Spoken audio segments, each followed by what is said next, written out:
Hello guys, welcome back to my channel. Today we're going to talk about Palmyra, the city Palmyra, the city-state Palmyra.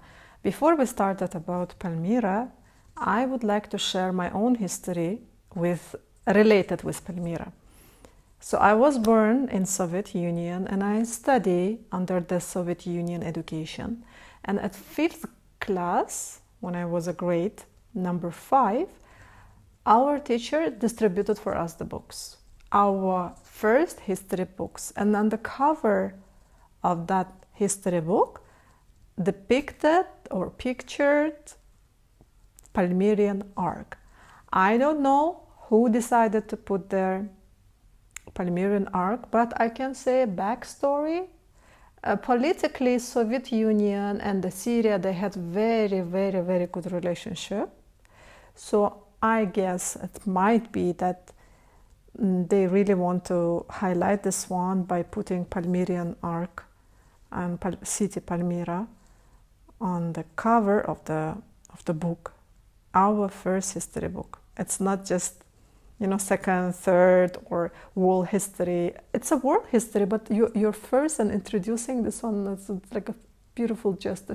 So first, we need to look at the location of Palmyra, obviously, because this is the most crucial part. Overall, big city-states, when they are established, their location play very, very important role. It's like if you're going to take a Syrian map and you look just directly in the middle of nowhere and in the middle of the desert, you will see city of Palmyra.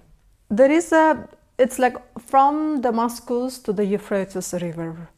Damascus is already one of the oldest cities, and we know the Euphrates is an important river, and it's located in Mesopotamia, nowadays in Iraq. So to connect Damascus and connect the Mesopotamia, we had the urge, very strong urge, to have middle point to stay, right? Like if, for example, caravans, a lot of line of camels coming from China, they're stopping this point, right? Starting, let's say, China, then Central Asia, Samarkand, then we're going to go to city Ray in Iran, and then we're going to Nishapur, so on. Then we come to Baghdad, and from the Baghdad to Damascus, there is a big gap. In old times, when there was Assyria, when it was Babylonia, normally it used to be avoided the desert area. So they used to do they used to go from Mesopotamia to the northern Syria, and then to the area of Levant, when it's the green desert area, used to be avoided. But since the trading routes start to, flourish, naturally people start to have an urge to make it the way faster. The transportation, the ways. If everything faster and you have the way to cut the way, you will use it. So this is the reason why Palmyra is cured as a really strong city-state. Although I want to highlight it that Palmyra wasn't just like this, the people sleep and wake up and then they make a Palmyrian city. Palmyra existed in the Bronze Age, in Paleolithic Age. So the people, they live there, but it's flourished in particular time. So we finish about the location. Also, I want to highlight it way to Euphrates River. But why Euphrates River? Because Euphrates River itself, it's like transportation route. So the camels coming from Damascus, camels with a lot of goods, brilliant, beautiful goods. Don't forget that Damascus means that they're coming from Phoenicia side and from Egypt side, all west, even from the Greek side. Yeah, we're talking about the west. I'm here mixing up the dates, but you understand this is coming from the Egypt and Levant area and from the Greece area. The best thing to remember the history is just close your eyes and just picture with me. There is a lot of camels coming from Levant area. For example, nowadays Lebanon, right? Or coming from the Egypt. Obviously coming from the Egypt to Palestine, then Lebanon. We're going to talk about the modern map, and then it's going to go to Damascus, Syria, and from the Syria it's going to the Palmyra, Syria, and from the Palmyrian city again. This is why they need, because you know, camels, they're not 1 piece, 2 piece, 3 piece. It's around like 300 piece camels with a lot of goods.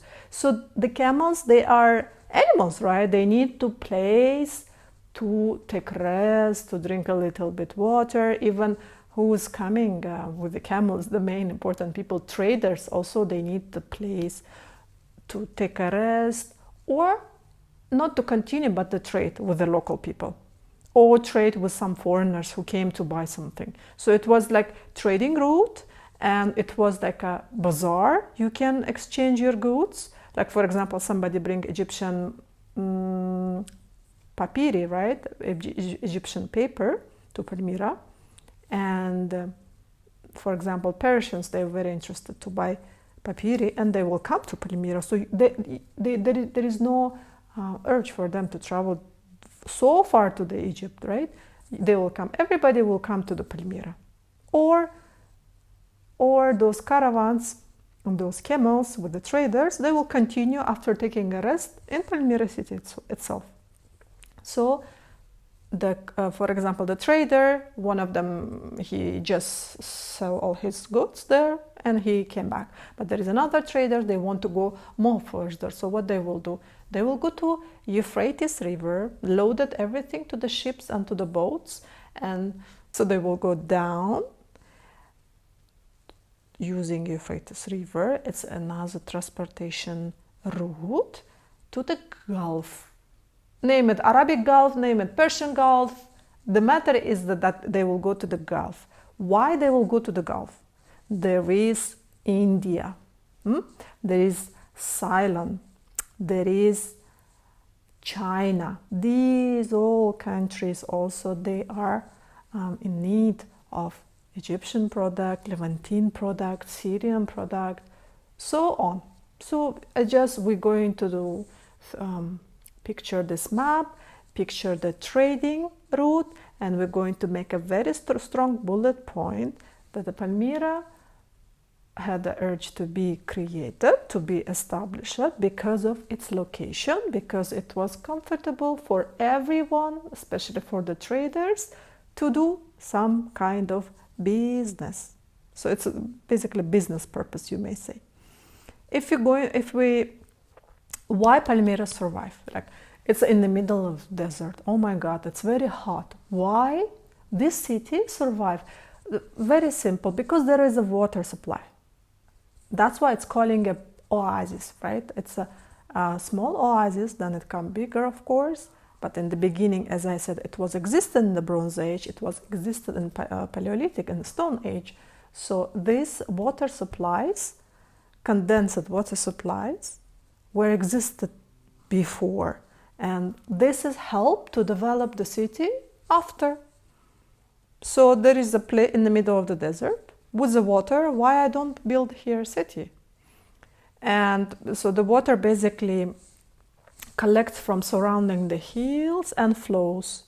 So this is the water also, you know, it has healing minerals which feeds entire oasis. If it has a healing minerals, so you can make a little bit or more type of agriculture, so you can feed yourself as well.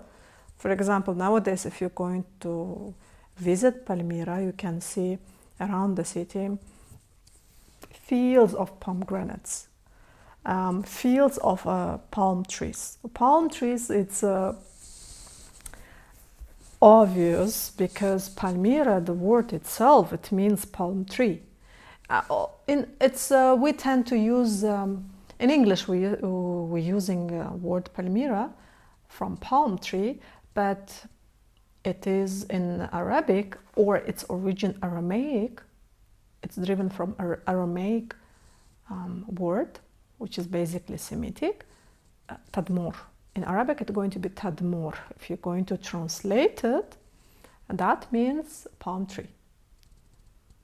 So Oasis with a lot of palm trees, which is giving it dates, so you can feed yourself as well, was named. The city was named basically after the palm tree. It's beautiful. It's very beautiful. If you're going to go to the deep meaning of the word Tadmor, it's like a Tamar, Tadmor, something related to the color, something reddish, something brownish. If you're going to really deep to the etymology, you will end up still with the dates. And what is the interesting fact here I want to share? So there was a lot of palm trees, right? Obviously. And Mesopotamians also, full Mesopotamia area also was too much consuming palm trees. It's first of all, is the sweetest fruit ever exist till now. It's very, very sweet. If you're going to go calculate the sugar in it, it's very sweet, the date palms. And I don't know what was the reason that in order to pollinate, in order to palm tree bring the dates, we need some kind of insect, right? And this insect, under some kind of reasons, it's disappeared. And if some insects, that particular insect is disappeared, and other insects are not helping much to bring dates from the palm tree. So people, what they did, they found the solution. They start to do manually pollinating the palm trees.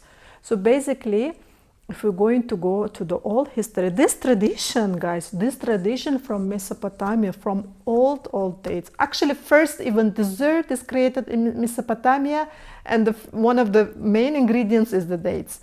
So there was a normal priest. It's not just normal person will do, because date palm considered a very important tree.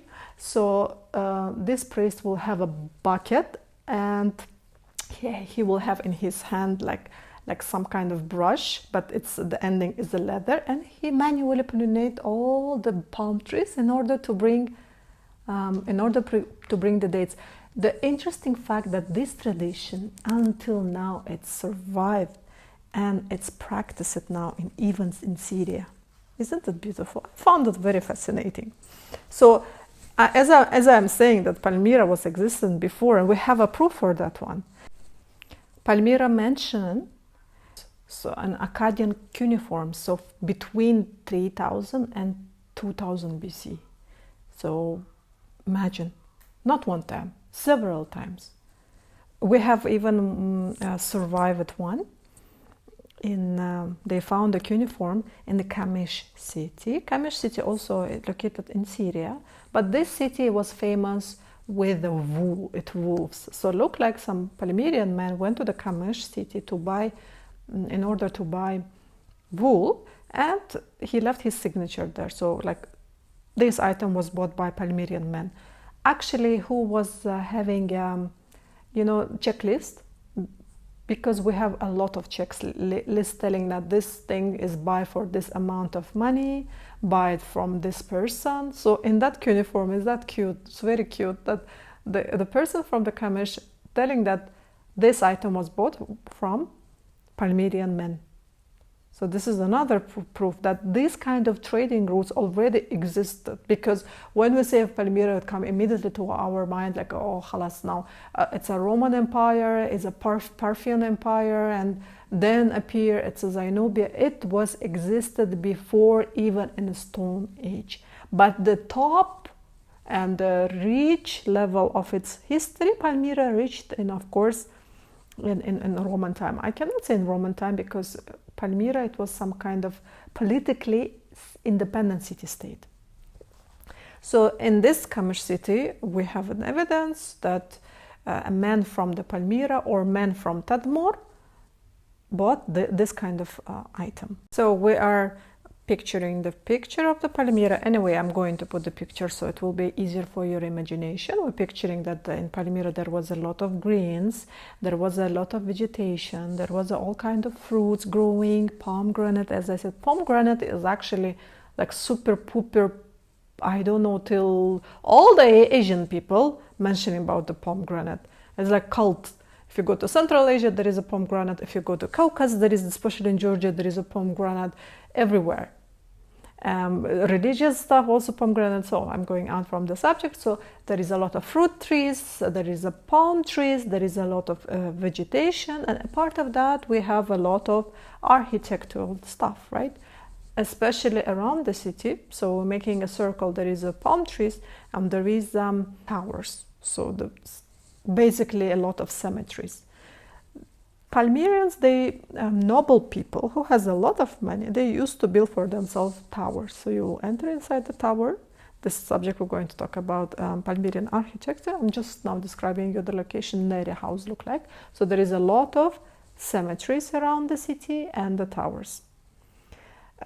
Palmyra, as I said, mentioned in Akkadian sources, and also mentioned in important documents of Mitanni, in Ebla documents. Mitanni is also like a north of Syria. Ebla, it's around also North Syria, it's around Aleppo city nowadays, and also mentioned in the Bible.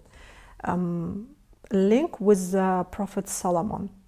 So there was a city in the desert, but most probably this is not that Palmyra, because Solomon power didn't go that far.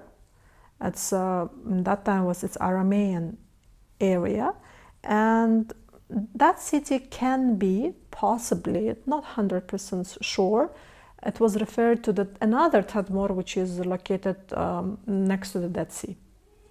So other source, there is a parallel with the Solomon and Palmyra. And medieval Arab historians firmly believe that these are the ruins of mysteriously created city by Queen of Sheba and Solomon, and they spend the honeymoon in Palmyra. This is another legend, we're going to talk about it. But this is behind this legend we have a lot of questions. So this is part 1. We're going to continue to talk about Palmyra. I decided to make my videos not 1 hour, but like 20 minutes, so you'll not get bored to listening on the full 1 hour. So wait for me for the second part. Please like, subscribe, and leave your comments. Bye bye.